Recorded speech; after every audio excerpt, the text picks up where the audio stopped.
Hello friends, welcome back to my channel angelinecreations. Last week Masterchef Tamil programல எங்கள் சோலைவனம்னு ஒரு dessert செஞ்சிருந்தாங்க. அந்த டெசர்ட்டுக்கு மேலே சுகர் டோம்னு ஒன்று வச்சுருந்தாங்க. அதை தான் இன்றைக்கி வீடியோவில் நம்ம பார்க்க போகிறோம். இந்த சுகர் டோம் ரெசிப்பியை நான் இன்றைக்கி தெர்மோமீட்டர் அதுக்கப்புறம் குக்கி கட்டர்லாம் இல்லாமல் ரொம்ப ஈஸியாக நம்ம வீட்டில் இருக்கிற இதை வச்சு நான் செஞ்சு காட்ட போகிறேன். இதை செய்கிறதுக்கு ஃபஸ்ட்டு ஒரு பவுலில் கிளிங் wrap நம்ம வந்து செட் பண்ணிக்கணும். இந்த டோமை வந்து நம்ம இது மேலே தான் அசம்பிள் பண்ண போகிறோம். ஸோ கிளிங் wrap-ஐ வந்து ரொம்ப டைட்டாகவும் இல்லாமல் ரொம்ப லூஸாகவும் இல்லாமல் நார்மலாக வந்து wrap பண்ணிவிட்டு நல்லா 2 தடவை வந்து wrap பண்ணுங்கள். அப்போ தான் வந்து கட் ஆகாமல் இருக்கும். இந்த மாதிரி ஒரு டேப்போட அந்த ரவுண்ட் ரிங்கை எடுத்துகிட்டு அதுலேயும் வந்து கிளிங் wrap-ஐ போட்டு நல்லா டைட்டாக நான் வந்து சுற்றிக்கிறேன். கொஞ்சம் கூட கேப் எங்கேயுமே இல்லாமல் நல்லா டைட்டாக wrap பண்ணணும். நார்மலாக வந்து இந்த சுகர் டோம் வந்து செய்கிறது ரொம்பவே கஷ்டம். செஃப் எல்லாம் பார்த்திங்கன்னா இதை வந்து ஒரு ஆர்ட் மாதிரி கற்றுக்குவாங்க. நானுமே வந்து இதை 2-3 தடவை ட்ரை பண்ணிவிட்டு 3rd அட்டம்ப்டில் தான் எனக்கு கரெக்டாக வந்துச்சு. வழக்கமாக இதை வந்து ஒரு குக்கி கட்டர் யூஸ் பண்ணி தான் பண்ணுவாங்க. என்கிட்ட அது இல்லாதனால நான் வந்து இந்த மாதிரி டேப்பை வந்து கிளிங் wrap போட்டு கவர் பண்ணிகிட்ருக்கேன். நிறைய லேயர்ஸ் கவர் பண்ணிடாதீங்க, ஒரே ஒரு சிங்கிள் லேயர். ஆனால் அதை வந்து நல்லா டைட்டாக கவர் பண்ணுங்கள். அப்போ தான் வந்து உங்களுக்கு எங்கேயுமே ஒரு சுருக்கம் இல்லாமல் அந்த எல்லா இடமுமே வந்து நல்லா டைட்டாக செக்யூர்டாக இருக்கும். சுருக்கம் இருந்துச்சுன்னா கண்டிப்பாக உங்களோட டோம் வந்து கரெக்ட் ஷேப்புக்கு வராது. இப்போ நான் நல்லா டைட்டாக இதை சுற்றிட்டேன்.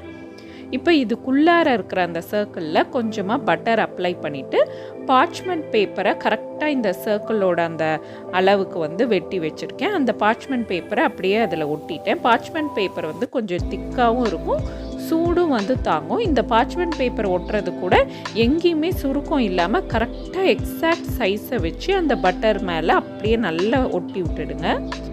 இப்போ சிரப் செய்கிறதுக்கு நான் அடுப்பை இந்த மாதிரி செட் பண்ணி வச்சுருக்கேன். ஒரு குழி கரண்டியில் 2 டேபிள் ஸ்பூன் சர்க்கரை, 1 டேபிள் ஸ்பூன் தண்ணி, 1 டேபிள் ஸ்பூன் கார்ன் சிரப் ஊற்றிக்கணும்.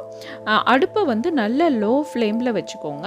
இந்த மாதிரி குழிக்கரண்டி யூஸ் பண்ணும்போது அந்த கரண்டி வந்து டைரெக்டாக அந்த நெருப்பு மேலே படாமல் அடியில் வந்து இந்த மாதிரி ஒரு ஸ்டாண்டு கொடுத்துக்கோங்க. அப்போ தான் வந்து கரெக்டான ஹீட் இருக்கும். நிறைய ஹீட் இருந்தால் உங்கள் சுகர் சீக்கிரமாக ப்ரௌன் கலரில் மாறிடும். இப்போ இது ஒரு 4 நிமிஷம் கொதிச்சதுக்கப்புறம் கொஞ்சம் சிரப் எடுத்து தண்ணியில் ஊற்றி பார்த்திங்கன்னா அது சேர்ந்தாப்பில் ஒரு ராக் கன்சிஸ்டன்சி வரும். இந்த கன்சிஸ்டன்சி தான் கரெக்டான கன்சிஸ்டன்சி. இப்போ ஸ்டவ்வை சுவிட்ச் ஆஃப் பண்ணிக்கோங்க. இந்த கல் மாதிரி பதம் நான் ஆல்ரெடி கமர் கட்டுக்கு கூட காட்டியிருக்கேன். இந்த ஸ்டேஜில் நீங்கள் ஸ்டவ்வை ஆஃப் பண்ணதுக்கப்புறம் கலக்கவே கூடாது. கலக்காமல் ஒரு கொஞ்ச நேரம் ஒரு 1 to 2 minutes ஆற வச்சுட்டு ஒரு 1 டீஸ்பூன் மாதிரி எடுத்து கரெக்டாக அந்த சென்டரில் ஊற்றிக்கணும். ஊற்றிட்டு நீங்கள் ஜென்டிலாக அந்த டேப்பை அப்படியே ப்ரெஸ் பண்ணிங்கன்னா அந்த டோம் அழகாக ரைஸ் ஆகி மேலே வரும். நீங்கள் எக்ஸ்ட்ரா ஊற்றினாலும் கரெக்டாக வராது, கம்மியாக ஊற்றினாலும் இந்த டோம் வந்து கரெக்டாக வராது. ஸோ எக்ஸாக்டாக ஒரு டீஸ்பூன் மட்டும் நம்ம ஊற்றலாம். நான் கம்மியாக ஒரு டோம் செய்ய போகிறதுனால இவ்வளோ கம்மி அளவில் உங்களுக்கு போட்டு காட்டியிருக்கேன். ஸோ இப்போ வந்து அப்படியே ஹோல்டு பண்ணி ஒரு 4 to 5 minutes நீங்கள் வச்சுருங்க. நல்லா அந்த சுகர் வந்து டோம் வந்து செட் ஆனதுக்கு அப்புறமே நீங்கள் டேப்பை எடுத்துகிட்டு நம்ம போட்ட அந்த பார்ச்மெண்ட் பேப்பரையும் பிரிக்கணும்.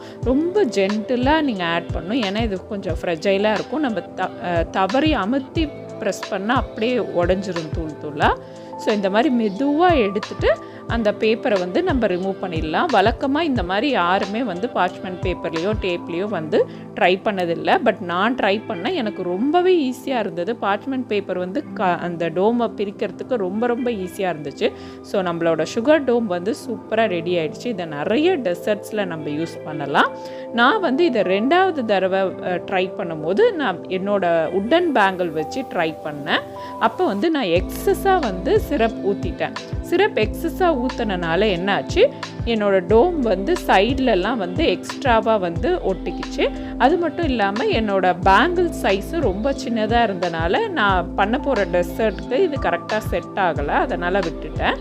பட் உட்டன் பேங்கிள் பெரிய சைஸாக இருந்தாலும் சேம் மெத்தடில் நீங்கள் ட்ரை பண்ணலாம். இந்த உட்டன் பேங்கிள் ஐடியாவும் நல்லா தான் ஒர்க் அவுட் ஆச்சு. பட் எனக்கு இந்த டோம் சைஸ் வந்து ரொம்ப சின்னதாக இருந்தனால நான் இதை வந்து விட்டுட்டேன். அதோட எக்ஸஸாக எனக்கு கொஞ்சம் டோம் சைடில் வந்துருந்தனால நான் இதை விட்டுட்டு 3rd டைமில் அந்த வீடியோ நான் வந்து எடுத்திருந்தேன். இந்த டோமை வந்து நான் வந்து மாஸ்டர் தமிழில் வந்த அந்த எங்கள் சோலைவனம் டெசர்ட்டில் யூஸ் பண்ணியிருந்தேன். அதோட ரெசிபியை நெக்ஸ்ட் வீடியோவில் பார்க்கலாம். இந்த வீடியோ உங்களுக்கு பிடிச்சிருந்தா லைக், கமெண்ட், ஷேர் மற்றும் ஏஞ்சலின் கிரியேஷன் சேனலுக்கும் சப்ஸ்கிரைப் பண்ணுங்கள். தேங்க்ஸ் ஃபார் வாட்சிங்.